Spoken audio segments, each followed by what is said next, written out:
Hello friends, welcome to mathematics तक। आज की इस वीडियो में हम लोग प्रतिशत निकालना सीखने वाले हैं।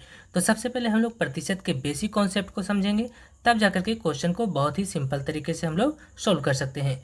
तो सबसे पहले यहाँ पर देखिए प्रतिशत। प्रतिशत को इंग्लिश में हम लोग परसेंटेज बोलते हैं। ठीक है, प्रतिशत को इंग्लिश में हम लोग परसेंटेज बोलते हैं। प्रतिशत जो है दो शब्दों से मिलकर के बना है। ठीक है, पहला है प्रति और दूसरा है शत। ठीक है, प्रति का अर्थ होता है प्रतीक,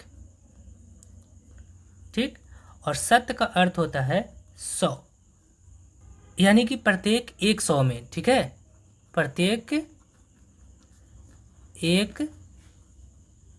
100 में, यानी प्रतिशत का पूरा अर्थ क्या हो गया, प्रत्येक 100 में। ठीक है, अब यहाँ पर प्रतिशत का सिंबल देख लेते हैं।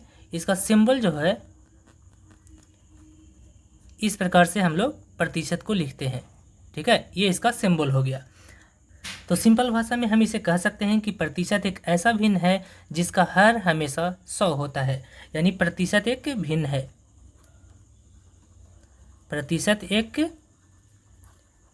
भिन्न है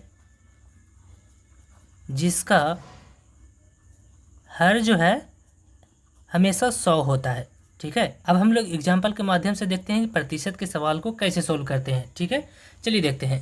तो यहाँ पर एग्जाम्पल में ले लेते हैं 10%। ठीक है, तो यहाँ पर 10% कहने का मतलब है 100 में 10।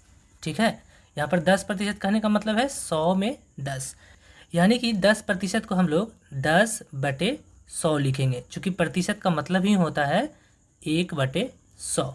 ठीक, तो यहाँ पर प्रतिशत को हटाएंगे तो बटे में आ जाएगा 100। अब इसे हम लोग सॉल्व कर लेते हैं, तो जो कटेगा उसे काट लीजिए। तो नीचे में एक जीरो है तो ऊपर भी एक जीरो कट जाएगा। ठीक है, अब यहाँ पर बचेगा 1/10 और यही इसका आंसर हो जाता है। ठीक, तो प्रतिशत का डिफिनीशन आपको अच्छे से समझ में आ गया होगा। अब हम लोग कुछ एग्जाम्पल के थ्रू इसे समझते हैं। तो सबसे पहले हम लोग सिंपल क्वेश्चन से समझेंगे। यहाँ पर सवाल ले लिए हैं 640 का 10% कितना होगा। यहाँ पर आपको 640 का 10% निकालना है। ठीक है, तो इसका बेसिक सा स्टेप यह है कि जो यहाँ पर जो नंबर दिया गया है, जैसे यहाँ पर 640 है तो यहाँ पर 640 लिख लेंगे। ठीक है, अब यहाँ पर देखिए का है, का मतलब होता है गुना, और यहाँ पर है 10%, तो 10 लिख लेंगे। और यहाँ पर प्रतिशत का चिन्ह को अगर हटाएंगे तो बटे में आ जाएगा 100, चूँकि प्रतिशत बराबर क्या होता है, 1/100 होता है। ठीक है, अब यहाँ पर इसे सोल्व कर लेते हैं। तो जो कटेगा उसे काट लेना है। ठीक है, तो यहाँ पर देखिए एक जीरो नीचे है तो ऊपर भी एक जीरो कट जाएगा। अब यहाँ पर देखिए एक जीरो यहाँ है तो एक जीरो यहाँ पर भी कट जाएगा। तो यहाँ पर कितना बच गया, 64, और एक को गुना करेंगे तो कितना आ जाएगा, 64 आ जाएगा, और यही इसका आंसर हो जाएगा। यानी कि 640 का अगर 10% निकालना है तो आपको 64 आ जाएगा। ठीक है, और भी क्वेश्चन को समझते हैं, चलिए देखते हैं। नेक्स्ट क्वेश्चन है 12,500 का 50% कितना होगा। तो देखिए कोई भी क्वेश्चन हो, अगर आपको परसेंटेज निकालने के लिए बोला जाता है तो बस सिंपल सा स्टेप हमने आपको क्या बताया था, जो यहाँ पर नंबर दिया गया है 12,500। ठीक है, अब यहाँ पर का है, का मतलब होता है गुना, और यहाँ पर है 50%, तो आपको 50 लिख लेना है, और प्रतिशत को हटाएंगे तो बटे में आ जाएगा 100। बस अब क्या करना है, यहाँ पर इसे सोल्व कर लीजिए, जो कटेगा उसे काट लेते हैं। तो देखिए यहाँ पर एक जीरो दो जीरो है तो यहाँ पर दो जीरो आप काट लीजिए। ठीक है, अब यहाँ पर कितना बच गया, 125, और यहाँ पर 50 बच गया। अब इन दोनों को गुना कर लेना है, इन दोनों को गुना करेंगे तो कितना हो जाएगा, 6250 आ जाएगा। ठीक है, ये आपका आंसर हो जाता है। तो इस प्रकार से हम लोग इसका प्रतिशत निकाल लेते हैं। यहाँ पर देखिए अगर यहाँ पर जीरो वाला नंबर है, ठीक है, तो इसे काटना बेहद आसान होता है। अगर यहाँ पर जीरो ना हो, ठीक है, तब इसको हम कैसे सॉल्व करेंगे, चलिए देखते हैं। नेक्स्ट क्वेश्चन है 318 का 25% कितना होगा। तो सबसे पहले यहाँ पर जो नंबर दिया गया है उसे लिख लेते हैं। ठीक है, 318, और यहाँ पर का है, का मतलब होता है गुना, और यहाँ पर है 25%, तो आपको 25 लिख लेना है, प्रतिशत को चिन्ह को हटाना है, तो बटे में क्या आ जाएगा, 100 आ जाएगा।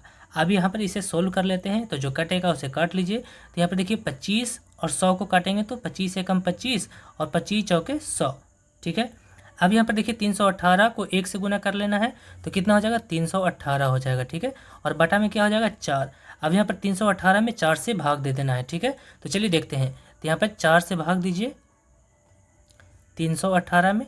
ठीक, अब यहाँ पर देखिए कितना बार में लगेगा, 7 बार में लगेगा, 7 चौके 28। यहाँ पर घटाएंगे तो 3 आ जाएगा और 38।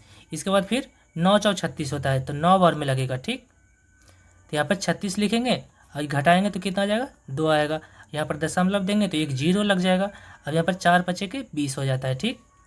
यानी कि यहाँ पर 79.5, यानी 318 को अगर 4 से भाग देंगे तो 79.5 आ जाएगा और यही इसका आंसर हो जाता है, ठीक है। इसके बाद नेक्स्ट एक और क्वेश्चन देख लेते हैं।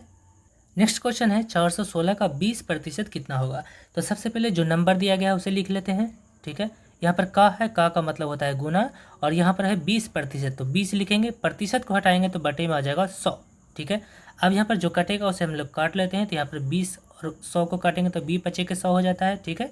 अब यहाँ पर 416 को 1 से गुना करेंगे तो कितना हो जाएगा 416 हो जाएगा और बटे में आ जाएगा 5। अब यहाँ पर 416 को 5 से भाग दे देना है, ठीक है। तो चलिए भाग दे देते हैं। तो 416 को अगर भाग देंगे 5 से तो कितना 8 बचे के 40 हो जाता है। यहाँ पर बच जाएगा 1, यहाँ पर 1, यहाँ पर 6 है तो 6 लिखेंगे, ठीक है। 5 तिया के 15 और यहाँ पर 1 बचेगा, दशमलव देंगे तो 0 आ जाएगा, 5 दूनी का 10, ठीक है। यानी कि 83.2, यानी कि 416 को अगर 5 से भाग देंगे तो कितना आ जाएगा 83.2, यही इसका आंसर हो जाता है, ठीक है। तो आज की इस वीडियो में हमने प्रतिशत निकालना सीखा है बहुत ही सिंपल तरीके से। अगर वीडियो पसंद आया है तो वीडियो को लाइक शेयर ज़रूर कीजिए, चैनल को सब्सक्राइब कीजिए। Thank you.